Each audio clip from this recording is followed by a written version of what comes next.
What's up mga kapwa naming kabataan? Welcome sa Youth Talks, ang show kung saan ang kwento ng mga kabataan ang bida dito. Ako ang inyong ka-K, Prinel Sal.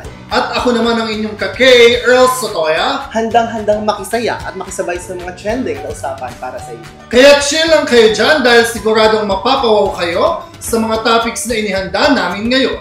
Dito lang sa Youth Talks. Ang una po nating mga guests mula sa Kasandigan ng Kabataan, ang co-founder ng organization si Prince Cedric Sanji. At ang City Federation President na si Ralph Sandro Tapia. Ayan. Hello! Kamusta? We're good naman. Thank you for having us here po. So, kamusta naman ang Royal Cable? Actually, ngayon lang ako nakapunta kasi new studio nyo to, di ba? Ang ganda, nag-upgrade yung mga gamit nyo. Yan, talagang stable yung Royal Cable ngayon. Ikaw, Ralph. Ayun, nung una nakapunta na ako dito and yun, parang ang sarap lang muling bumalik dito and syempre yung mga memories. So, bago natin simulan yung discussion natin, maaari ba kayo magpakilala sa mga audience? Siguro ako muna, anak. So, hello po. Ayan, hello guys. I am Prince Cedric Sanji. Ayan, taking the Bachelor of Arts in Communication. Ayan, I'm studying po at National University Laguna. So, ayan, besides, I'm a 22 years old. Tanda na. And ayan, I'm working po then sa City Government of Calamba sa Vice Mayor's Office po. Ayan, so ako naman si Alexandro S. Tapia, 18 years old, first year's college student na nag-aaral sa Dalubhasa ng Calamba, City College of Calamba, and ang kinukuha ko ngayong kurso ay Bachelor of Science in Information Technology. So, aside from being student, nag-work ka ba kayo? Hindi. Okay. Focus siya sa Studies. Studies first. Study first. At mahaba-haba pa siya first year. medyo ano pa siya, medyo madami pa siyang Kakainibigan. Ayan. Ngayon naman, simulan na po natin siguro ang ating talakayan. Ano po? Itatanong lang natin kung ano ba ang history ng Kasandigan ng Kabataan. Ayan. Siguro una nating itanong kung kailan nga ba siya nabuo, saan siya nabuo, kung sino-sino yung mga kasama, like that. Ganon na rin katagal yung organization? Yes. Yeah. Sige, to brief an introduction lang, sige, isang short summary lang. For me kasi napakalalim ng pinanghugutan ng Kasandigan ng Kabataan Calambas. Yung founding date nito ay very significant kasi maganda yung symbolism ng kwento. Kasandigan ng Kabataan Calambas City established June 10, 2023. So, a 1-year-old pa lang yung organization namin to the City of Calamba. Ayan, nabuo to sa, in the presence of, syempre, our founder, my dad, Director Christopher R. Sanji. At yung mga taong involved dito ay sila Tita Reza Alpahora, the City President of Kasandigan ng Masa, if I'm not mistaken, Nico Marza, who is now a incumbent SK Chairperson of Barangay Linga, nando doon. During its establishment, tawag dito, doon yon sa may Baybaylawan ng Laguna. Sa Baywalk, if you guys are familiar sa Baywalk. Yes. So, yun, sa makasaysayang Baybaylawan ng Laguna na press route. And that was June 10, 2023. Ayan. Talaga namang sobrang significant ng araw, ng lugar kung saan nga nabuo ang Kasandigan ng Kabataan. Ano po? Ayan, siguro gano'n na kaya katagal, Prescal, Kasandigan ng Kabataan? Ayan. So, 1 year and 4 months na ngayon ang Kasandigan ng Kabataan. Pero masasabi ko na hindi lang 1 year and 4 months kasi ang naging founding date nga namin, sabi nga ni co-founder, ay June 10, 2023. Pero before pa mag-June 10, 2023, may magkakasama ng ilang mga leader kabataan mula sa iba't ibang mga barangay mula sa ating lungsod na sila po ang nagplano para sa ating youth camp. And yun nga po ay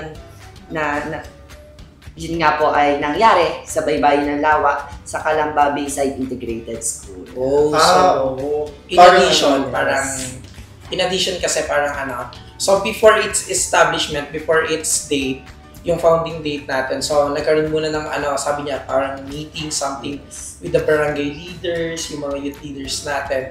Kasi meron po kaming youth camp na tinatawag. So, yung kauna-unahang youth camp ay hindi ng kauna-unahang pagsasama-sama ng Kasandigan ng Kabataan Calamba City. Doon nabuo yung aming founding date, if I'm not mistaken, Press Ralph, So yun, napaka-makasaysayan nung tinatawag naming youth camp kasi this will be done annually. Every year po nagaganap ito. Recently lang, meron din kami sa Hornalan. And yung kauna-unahan nito, yung founding date nito, June 10, 2023, ay ginanap po sa Calamba Bayside Ayun. Integrated School. Ayan. Sige. Ikaw Ayan, may dagdag lang din ako. Yung parang sobrang saya lang balikan nung memories namin na parang nagsimula kami ng kakaunti lang. Then ngayon sa sobrang nahikayat na namin yung mga ibang kabataan na maging voluntaryo at leader kabataan sa ating lungsod. Parang natandaan ko, ang Kasandigan ng Kabataan po ay mula sa Kasandigan ng Masa. Naisip nila founder, nila Press Resel na bumuo ng para sa kabataan naman. That's why nabuo ang Kasandigan ng Kabataan na magfo-focus para sa kabataan. Ayan. Kumbaga, siya, mother organization niya, yung Kasandigan ng Masa. Which is magto 20 years na this year. So, palakpakan naman natin yung Kasandigan ng Masa. Grabe to, KK is a big organization. No? Tanong ko lang kung ilang members and chapters ba ang meron na or bumubuo sa KK? Approximately, yung bilang kasi namin as of now ay 2,500 to 3,000 members as of now. Sa, 1-year-old pa lang kami, ganun na kadami yung sumasama sa KK Calamba City. And yung isang question? Kung ilang chapters, tama ba? Chapters. Ayan ngayon ang chapters na ng Kasandigan ng Kabataan Calamba ay nasa 51 chapters na. So, ayun, ang target namin this year ay sana mabuo namin yung 54 barangays na magkaroon tayo ng Kasandigan ng Kabataan per barangay sa Calamba. Ayan, sobrang dami. No, 3 na lang, hindi pa nasasakop ng Kasandigan ng Kabataan. Alam nyo kasi, yung mga barangay na wala pang chapter ng Kasandigan ng Kabataan ay medyo malalayo. Like Barangay Mabato, Barangay Puting Lupa. Yes. Yung medyo malalayo talaga sa bayan. Kaya medyo mahirap kumuha ng mga kasama doon dahil bukod sa nag-aaral sila, kadalasan kasi yung mga mag-aaral doon ay sa ibang lugar nag-aaral. Kaya medyo mahirap kumuha ng kasama mula para sa Kasandigan ng Kabataan. Saka in addition, yung aming mga members, most of them ay nanalong SK chairman. So we have 13 SK chairman na nanggaling sa produksyon ng Kasandigan ng Kabataan Calamba City. Ibig sabihin, humuhulma din ang Kasandigan ng Kabataan Calamba City sa aming organisasyon ng mga mahuhusay na leader, mga youth public servant, kasi marami ding SK councilors, SK treasurers, at saka iba pang mga opisyales ng Sangguniang Kabataan, yung aming mga members. So, ganoon siya kaganda. Alam niyo yung isa yan yung mga nakasama natin nung youth camp, nung first ever youth camp na ginanap sa Calamba Bayside Integrated School. Noong mga panahon na yon, hindi pa nababalita, parang nababalita pa lang na malapit ng mag-election, like pumapasok pa lang sa isip ng mga kasamahan kung sino nga ba yung gustong tumakbo. Yes. Natandaan ko lang parang parang pinapunta pa sa harap, then parang may pinagawa pa na activity para malaman kung talagang ready na sila dun sa posisyon. Ayan. So, di ba itong big opportunity kasi being part of KK? No? Yes. And sa tingin nyo ba, ano ba ang objective ng KK? Or any focus and advocacies na binubuo ng KK ngayon? Ayun, ang focus kasi ngayon namin sa Kasandigan ng Kabataan ay yung aming 6KK mantra na kamalayan, kalinga sa kapwa at kapaligiran tungo sa kapayapaan at kaunlaran. And yun, doon sa bawat K na yun, nagbibigay ito ng importansya para sa mga kabataan na iyon ang sinusulong namin sa lungsod ng Calamba. Okay, in addition din, syempre yung isa sa mga main advocacy ng KK Calamba City ay yon, we are for community engagements, we are for community projects. Alam naman natin yan, napakadami pong projects ng Kasandigan ng Kabataan Calamba City. Actually, kami po bilang mga admins ng organization na to, nagre-release kami ng mga top performing chapters every month. So that makita namin yung aggressiveness at yung competitiveness kasama yung pagka-innovative ng mga kabataan pagdating sa pagre-render ng projects sa isang community context, kumbaga. Syempre sa City of Calamba, kasi gusto namin maging connected or maging in touch kahit dun sa mga slums area, kahit dun sa mga small unit.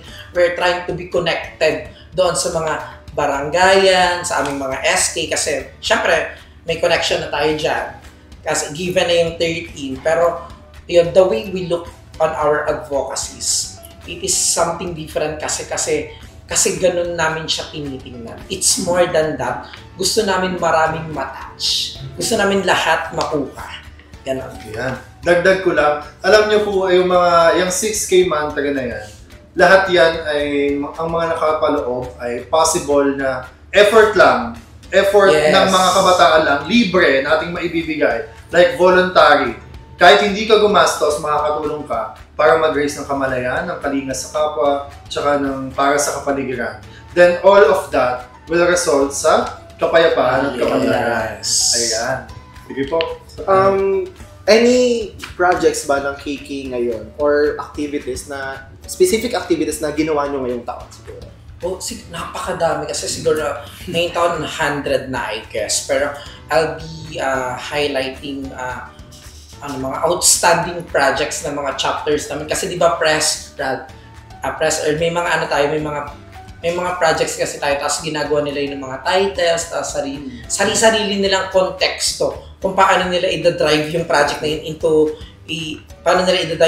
community, sa mga barangay natin. Siguro one more thing na nakikita ko is yung Project Ugnay ng Kasandigan ng Kabataan Real Chapter led by President Joshua Javier. Shout out sa'yo.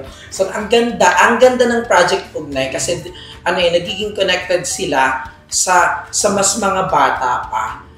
If I'm not mistaken, nagtuturo din sila doon, namimigay sila ng mga snacks, at yung pondong iyon ay pinaghirapan ng mga miyembro at officials ng KK Real. So, ibig sabihin, Project Ugnay, you are trying to be connected doon sa community and at the same time doon sa mga bata na target participants natin. Di ba? Ang ganda ng mga ganitong proyekto kasi it can lead to na maging inspiration pa sa mga kabataan na susunod ng mga pag-asa ng bayan. Maganda yung ganung mga platforms. Parang narinig ko yan, parang nitong mga nakaraan, naglunsad na din sila ng communicate sila with mga kasamahan nating tricycle drivers, with the elderly. Kaya talagang super powerful yung project ko. Ano po? Ang ganda niya. Yan, ikaw press out. Sa akin naman ngayon siguro for this year, ang pinaka nagustuhan ko ay tatlo siya, pero connected siya through education. Yung mobile karunungan ng Barangay Hornalan, collaboration ng SK and KK ng Barangay Hornalan, then ang Adhika Kaalaman ng Barangay Batino. So, collaboration din siya ng SK at KK. And yung sa Project Ugnay, Project Claro, Turot Claro ng Barangay Real, na doon, kahit mismo tayo mga estudyante lamang, estudyante pa lang tayo, tinuturuan natin yung mga kapwa nating mga kabataan doon na simula kinder to grade 6 ay tinuruan nila, naglaan sila ng oras para lamang matulungan o mapagbigyan ng mga some ideas or thoughts regarding doon sa mga topics na binigay nila. Alam nyo, isang project na nakikita ko din outstanding, maganda yung impact niya, yung pagpapakain sa mga furry pets. Yung sa mga hayop ng Kasandigan ng Kabataan Real Parian Chapter. This was headed naman by President Luigi Ladra. Ang ganda kasi yung grupo nila, yung chapter nila, umiikot sila sa barangay, dala yung mga pakain para dun sa mga ligaw na hayop, na pusa, na aso. Ang ganda kasi ibig sabihin hindi lang doon tayo nakatutok. Ibig sabihin pati pala mga ganitong bagay, yung kalinga para sa mga hayop, para sa yung mga alpas na aso, ganun. Na din natin, nabibigyan din natin ng mga project na mga ganito. Ayan, parang nasagot na yung next question natin, no? So, okay lang siya. Grabe yung exciting ng mga insights ng mga sinabi mo. Yung very information mo. Parang nasagot na yung next question natin. Ang next question kasi namin is yung remarkable projects. So, parang ang lahat ng mga sinabi nila is sobrang remarkable. Like, meron talaga siyang impact, talagang matatandaan. For me, isa sa mga nagustuhan kong project ng KK, yung sinama nila yung pati yung mga stray. Yeah. Kasi parang hindi lang siya nag-highlight sa kabataan. Diba? Ayun parang parang may partnership with someone na office. Agency. Tapos meron silang talagang magkakasama sila na magpapakain ng mga aso pusa na nasa kanyo.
Dahil dyan, tutungo naman tayo sa una nating game, Ayan. which is ang word game. Bubunot lang po sila ng word, then i-connect po nila sa pagiging you. Oo. So, ito ang Yun. ating magic ball. Okay. So, any word, then connect lang. So, Okay po. sa inyong organization or sa youth cell. So, sinong tumawag? Ako. Uy! Ayan. Ang nabunot ko po ay connection. Connected Wow. talaga. Kasi ano ko yun, word ko yan ngayon. Ayan. Connection. Siguro parang being a youth leader. At syempre, naging platform namin yung Kasandigan ng Kabataan to be connected with different LGU, even the city government, yung pamahalaang lokal. We are trying to be connected for at least ma-fund namin at least, kumbaga parang alam niyo yung mga financial assistance mula sa city government, ganyan, para mailapat namin doon sa into community context naman. So, connection is very vital when you are in an organization, kasi pwede itong maging advantage, pwede siyang maging edge noong grupo or noong organization na yun. So, connection is a must. Yes. So, ikaw naman, Ralph. Ayan, ang nabunot ko naman ay confidence. So yun, may i-connect ako ang confidence sa pagiging youth leader and sa aming organization bilang ito ay isa sa pinakakailangan ng pagiging youth leader. So parang kailangan confidence ka sa bawat kilos mo, sa pagsasalita mo, or sa mga gagawin mong action para tingalain ka nila or kilalanin ka nila or para sundan ka nila. Kasi kung wala kang confidence, hindi ka nila susundan, syempre, bilang isang student leader or youth leader, kailangan may mag-lead. And kailangan pag may mag-lead, kailangan nyo may confidence. Kasi kung walang mag-lead ng lang tayo dyan, para nakabaladhara lang, para nag-aantay tayo, kundi tayo mag-i-step up. And thanks to that confidence, nagkakaroon tayo ng connection, collaboration, and teamwork sa bawat isa. Yes, mahalaga talaga yung confidence, no? Dahil talagang pag wala kang confidence, parang hindi mo kakayanin gawin yung mga bagay na akala mo hindi mo kaya gawin. Pati yung pagiging student leader is parang kaharap ka sa maraming tao. Yes. So, siguro yung isa sa mga key to become a successful youth leader is confidence. Confidence, yeah. Confidently beautiful with a Yeah. heart. Sabi ni Yeah. Okay, So, another one. Yeah. Ito. Love. Compassion. Ang gandang word. Ang gandang word. Big word to. Yeah. Compassion. Kasi, syempre, you're a student leader, you're a youth public servant, so dapat dedicated ka, dapat you are very passionate to do that thing. No? So, dapat passionate ka to do that thing. Dapat dedicated ka to do that thing. Hindi pwedeng cloud chaser ka lang. Dapat you are very passionate sa kung ano yung ginagawa mo. Kasi isa to sa mga best asset for being a good leader is to be passionate sa ginagawa mo. Kasi pag wala kang compassion, yung mission and vision mo as a youth leader, medyo malabo. Yeah. Kumbaga, para ma-clear yung mission and vision mo to serve to your people, you have, diba? Compassion. Yes. Grabe, ang gagaling mo masagot. True. Miss Universe ata to. Ayan, ang next word ko ay courage. So yun, lakas ng loob. So yun, bilang student leader, kailangan ng lakas ng loob. Yun, para katulad nga nun sa confidence, kailangan natin ng courage to step up in every actions. So bilang student leader, yun nga, kailangan natin na maging malakas ang loob sa bawat hamon na sa atin ng panahon. Siyempre, may mga darating dyan na parang may sisiraan at sisiraan tayo kasi gusto tayo pabagsakin. Pero, advice ko lang din sa mga kapwa ko leader kabataan na huwag tayong magpapadown sa mga naiinggit lamang sa atin. Kung hanggat alam natin na tayo ay nasa tama, tuloy lang natin. Ipatuloy lang natin. Yes. Pati yung mabigat kasi yung obligation, yung pagiging youth leader. Yes. Kasi like, nag-aaral ka na, nag-serve ka pa sa tao. So, So, kadalasan nagtatrabaho. oo, kaya hindi natin masasabi na yung iba Mas grabe ay siya nag-breakdown. Mas grabe siya sa multitasker. Oo, diba? Kaya kailangan talaga ng courage bago ka tumakbo. Diba? Really, Alam niyo Kailangan talaga, may- lakas ng loob alam mo, yan ang pinakamahalagang ingredients ng pagiging youth leader. Pag wala kang lakas ng loob, hindi mo kakayanin yung mga gusto yung gawin sa organization. If ever may big events kayo, parang simula pa lang panghihinaan ka ng loob, baka hindi nyo magawa, ganito.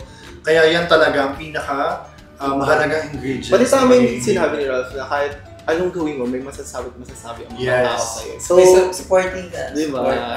Ay, totoo yun. Talagang may masasabi yung ibang tao. Kasi hindi naman mawawala sa atin yung talagang may pros and cons sa isang tao or sa isang bagay. Talagang ganyan ang sistema natin eh. Kahit nga sa iba't ibang bagay, ganun talaga ang nangyayari. Kumbaga, you have to face it with courage. You have to stand with courage. Ayun lang, parang sa akin lang din, additional din regarding sa courage na lang din, piece of, hindi naman siya advice, pero naano ako sa mga leader kabataan na patuloy pa rin sa pagsubok kahit kung ano yung mga binabato sa kanila ng mga tao na hindi naman alam ng mga tao yun kung ano yung nagawa or ginagawa pa ng mga leader kabataan.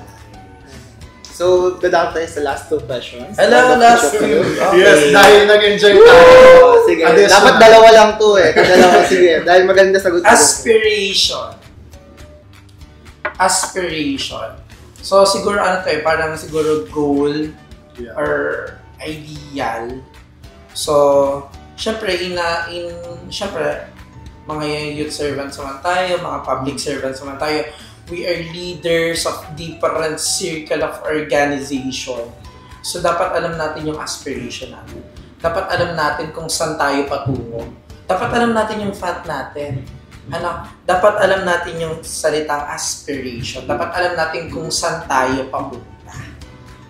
Kasi ito ang isa sa pinakamahalagang bagay. Dapat you know your purpose. Dapat alam mo kung pasaan ka. Alam mo yung aspiration ng grupo, alam mo yung objective ng grupo, alam mo yung dapat kung ano yung gustong mangyari ng isang organization or ng grupo.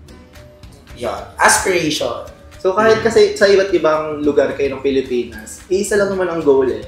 O, diba? Para like tulungan ang mamamayan sa kung ano ba ang kailangan nila. Yes. So, yun ang naman. Yan, Pinaka-main next. point. Na. So, for the last word, Organizations. Ayan, Ayan, pa. napansin lang. Organization. Ayan, so sa konteksto naman ng pagiging leader kabataan, na i-connecta natin sa organization. So yun, katulad ng kasandigan ng kabataan, ay sobrang ganda na magkaroon ng iba't ibang organisasyon, magkaroon ka ng organization na makakatulong sa paglilingkod. Na syempre may mga idea ka and hindi natin alam kung ito ba ay pros and cons. And syempre kung tayo ay may kasama sa organizations na makipag-brainstorming tayo, dun lalabas kung ano yung pinakamagandang idea as a group. So yun, sa organization dito nagtutulungan tayo na makapag-implement ng iba't ibang proyekto at inisyatibo para sa mga kabataan at bayan. tulad yun ang sinabi ko kayo, parang to be part of a big organization like KK is a great opportunity. And somehow, nagde-develop to ng character ng isang tao. Yeah. Especially sa mga kabataan, dito nila na-explore yung mga bagay na, kaya ko pala to. Yeah, yung mga tinatawag natin yung character development. Tsaka when you're joining organization like Kasandigan ng Kabataan, marami kang experiences like seminars, trainings na hindi mo pa nararanasan dati na magugulat ka na lang, ay kaya ko pala to, ay ganun pala yung dapat gawin when it comes to something. Diba? Yung parang yung mga experiences talaga is very good teacher. Talagang doon na talaga nila malalaman kung ano ba dapat nilang gawin doon. So, grabe yung mga pinag-uusapan natin. Grabe, sobrang excited, di ba? Yes, tama ka dyan. Pero teka lang, mga kapwa kabataan, mag-break muna tayo. Magbabalik tayo agad dito lang sa Youth Talks!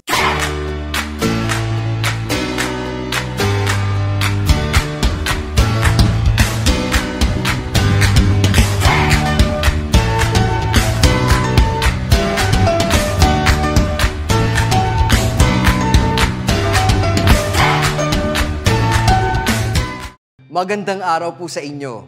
Ako po si Carlo, ang inyong lingkod at gabay sa video na ito. Una sa lahat, nagpapasalamat kami sa inyo dahil nagdesisyon kayo na magpagamot at gawin ang nararapat. Hindi lamang para sa inyong sarili, kundi para sa inyong pamilya at para sa buong komunidad. Maraming salamat po.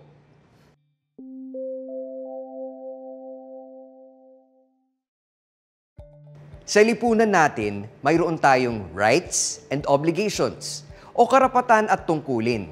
Ganoon din ang mga may sakit na TB. Karapatan ang mga bagay na dapat at kailangang ibigay sa kanila. Tungkulin naman ang mga bagay na dapat at kailangan nilang gawin. Unahin natin ang mga karapatan. May karapatan ang bawat pasyente sa pangangalaga at pag-aruga sa kanilang karamdaman. Kanila ang karapatan na ito sa sandaling malaman na sila'y may sakit hanggang sa kanilang lubusang paggaling. Ibig sabihin nito, hindi pwedeng ipagkait o tanggihan ang paggamot sa isang may TB, anumang edad, anumang kasarian, hanap buhay, lahi, relihiyon, komunidad, o kultura ang kinabibilangan niya. At may karapatan siya sa lahat ng tulong, benepisyo, teknolohiya, at programa ng pamahalaan tungkol sa sakit na TB. May karapatan ang bawat pasyente sa pagkilala at pagrespeto sa kanyang dignidad. Karapatan niya ang mabigyan ng mga serbisyong nararapat para sa kanya ng may magandang kalidad at walang halong diskriminasyon. Ang bawat pasyente ay may karapatan na malaman ang mahahalagang impormasyon tungkol sa kanyang karamdaman at gamutan. Kasama na dito ang impormasyon tungkol sa kanyang gamutan, kung may kaakibat ba itong panganib o risk sa kanya. Kabilang dito ang mga serbisyo na kanyang makukuha at kailangan. Karapatan ding malaman ng pasyente ang mga gastusin na kailangan sa kanyang pagpapagamot. Karapatan din ng pasyente na malaman ang tamang impormasyon tungkol sa kanyang sakit. Kasama na ang kung paano siya gagamutin at kung may implikasyon ba ito sa kanya. Kailangan niya ring malaman ang pangalan ng mga gamot, ang dosage ng mga ito, kung hanggang kailan kailangang inumin at kung may side effects ba na aasahan sa mga ito. At karapatan din ng may sakit na makita ang kanyang medical records kung kailangan at karapatan niyang gamitin ang records na iyon sa paraan na gusto niya. May karapatan at kalayaan din ang pasyente na pumili ng magiging paraan ng kanyang gamutan ayon sa kanyang kagustuhan. Kabilang na dito ang paghingi ng second opinion mula sa ibang doktor o espesyalista. Pwede ring tumanggi ang pasyente sa ibang paraan ng panggagamot na hindi siya sang-ayon. At desisyon niya rin kung papayag ba siyang sumali o hindi sa mga pag-aaral o research tungkol sa kanyang sakit at gamutan. Confidentiality, ang karapatan ng pasyente na maging protektado o pribado ang kahit anong impormasyon tungkol sa kanyang sakit. Hindi pwedeng ilabas ng doktor o ng healthcare worker ang anumang impormasyon tungkol sa kanyang pasyente. Maliban na lang kung papayag ang pasyente dito. Hustisya o katarungan. Karapatan ng bawat pasyente na mabigyan ng pansin kapag nagreklamo siya sa mga kinauukulan tungkol sa kanyang gamutan. Karapatan din ng pasyente na sumali o bumuo ng mga grupo na may kinalaman sa pagkakasakit o sa gamutan ng TB. Pwede siyang sumali sa mga association, group o club para sa mga may sakit na TB. Pwede rin siyang magtayo ng sarili niyang organisasyon para sa mga kapwa niya pasyente. Paraan ito upang mailabas nila ang kanilang saloobin o kaya ay makapagsulong sa kapakanan ng mga kagaya niyang may sakit. Seguridad o security. May karapatan ang taong may sakit na TB na mabigyan ng seguridad. Kasama dito ang seguridad na pinansyal o pangkabuhayan. May karapatan ng pasyente sa mga benepisyo o programa ng pamahalaan at iba pang institusyon na tumutulong sa mga kagaya niya na nagpapagamot. Kapag magaling na ang pasyente, karapatan niya rin na mabigyan ng hanap buhay o trabaho. Yan ang mga karapatan ng isang pasyente na may TB. Ano naman ang kanyang mga tungkulin o responsibilidad? Yung mga bagay na dapat at kailangan niyang gawin. Una dito ang responsibilidad ng pasyente na magbigay ng tamang impormasyon. May mga pasyente na hindi nakapagbibigay ng kaukulang impormasyon tungkol sa kanilang pagkakasakit. Pwedeng nahihiya sila o hindi nila naisip na importante pala yun o sa kung ano pang dahilan. Kailangan malaman ng doktor ang totoo at kumpletong detalye ng pasyente para mas maayos at epektibo ang lunas at paggagamot. Sa sakit na TB, kailangan din malaman ng mga doktor at healthcare worker ang detalye ng kasama sa bahay ng mga pasyente. Para naman ito sa kanilang kaligtasan, para malaman kung kailangan ba silang suriin o kung nahawa na ba sila o hindi. Tungkulin din ng pasyente na sundin kung ano ang napagkasunduan nilang paraan ng gamutan. Responsibilidad niyang uminom ng gamot sa tamang oras, sumunod sa ipinagbilin o ipinagbawal sa kanya ng doktor. Dapat niya ring sabihin kaagad kung may nararamdaman ba siyang kakaiba na dapat malaman ng kanyang doktor o healthcare worker na tungkol sa sakit at sa gamutan. Tungkulin ng pasyente na may TB na makiisa sa mga aktibidad ng kanyang komunidad o barangay na mapabuti ang pangkalahatang kalusugan at kabutihan doon. Magagawa ito ng pasyente sa pagsunod sa kanyang paggagamot. Malaking tulong na sa komunidad yung nagpapagaling siya ng maayos dahil hindi na siya makakahawa at hindi nakakalat pa ang sakit. Kung may ibang taga-barangay na may TB rin, malaking tulong kung magpapakita siya ng suporta sa kanila. At syempre, nakakagaan sa puso ng mga healthcare workers, doktor at TB treatment supporters kung igagalang mo sila at bibigyan ng respeto.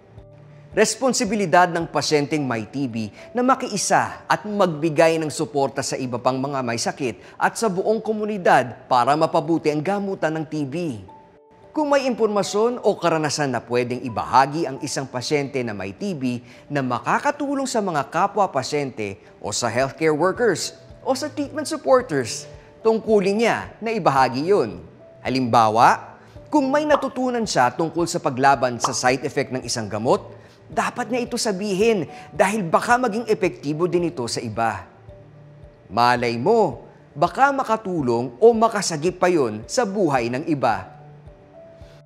Importante na alam ng mga pasyente na may sakit na TB kung ano ang kanilang karapatan at dapat makuha mula sa pamahalaan at komunidad. Pero importante din na alam niya kung ano ang kanyang maibibigay sa komunidad na pwedeng makatulong sa ibang pasyente. Ang video na ito tungkol sa tuberculosis, gamutan, karapatan ng pasyente, tungkulin ng treatment supporter at mga dapat gawin para maiwasan ang sakit na TB ay handog sa inyo ng United States Agency for International Development TB Platforms Project na ipinapatupad ng University Research Company bilang suporta sa Department of Health na mahanap at ipagamot ang ating mga kababayang may sakit na TB. Maaari din kayong tumawag sa TB Contact Center o hotline number o kaya ay bumisita sa Department of Health website at Facebook page. Ako po muli si Carlo. Maraming salamat po.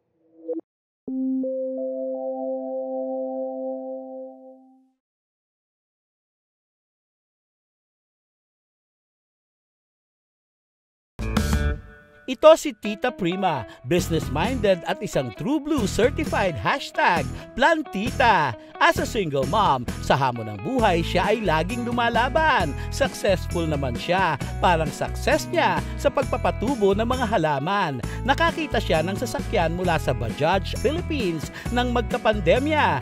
Isang epektibong diskarteng naisip niya, isang napakagandang opportunity, online plant selling na may kasamang delivery. Kaya from #PlanTita, ngayon siya'y #negosyanteng kumikita. Just like how plants need sunlight, alam mo, dapat nagsashine din tayo ng light to everyone. Let's give them joy. Let's sell them plants. Pero to be able to deliver all my products sa mga buyers ng mga plantitas, I needed an effective solution sa mga challenges sa akin sa deliveries noon. And I found that solution in Bajaj Maxima Cargo. Ito talagang effective na hauling vehicle for my business. Bakit effective? Kasi naloload niya lahat ng mga tinda ko. And even my tall plants, na isasakay niya lahat with no problem at all. Ang galing, di ba?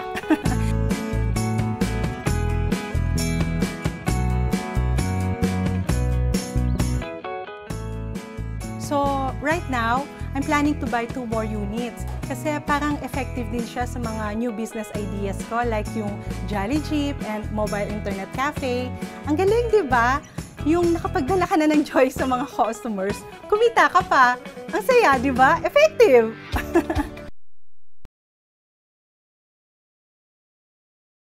Kapatid, sa iyong sexual at reproductive health, ito ba ang pinakamabuting paraan ng pagdedesisyon?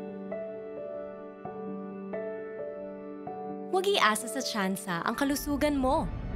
Kumonsulta sa iChoose. Sa mga health workers na mapangunawa, mahusay at matulungin. Para ang desisyon mo, tama, hindi tsamba. Tara, usap tayo. Practice safe sex para sa healthy Pilipinas. Motor Central Kaibi Gun Card. Enjoy discounts and exclusive promos. Event invites. Training. And many more. You can get 5% discount on oil and spare parts, 10% discount on labor charges, 1% discount on purchase of brand new motorcycles. So what are you waiting for, Kaibi Gun? Visit the nearest Motor Central branches to know more.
Be part of Kaibigan Community on Facebook and enjoy the perks of being member in Kaibigan Community. Join exclusive product launch activity. Express your opinion. Join special promotions. Here's quick recap of Kaibigan Community events.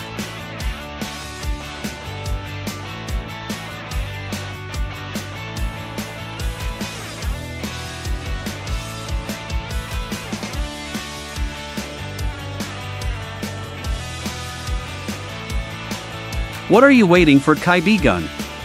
Come and join us on Facebook.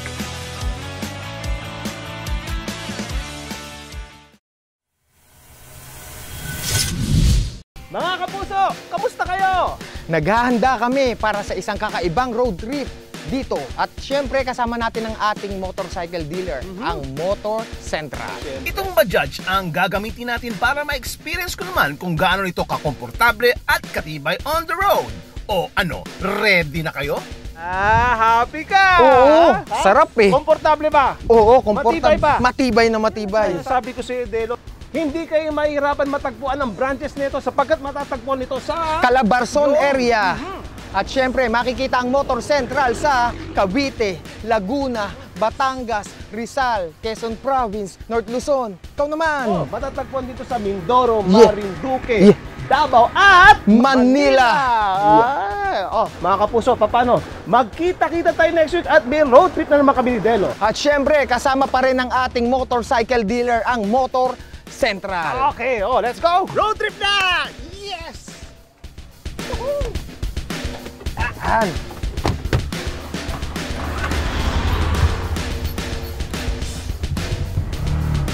Sugod!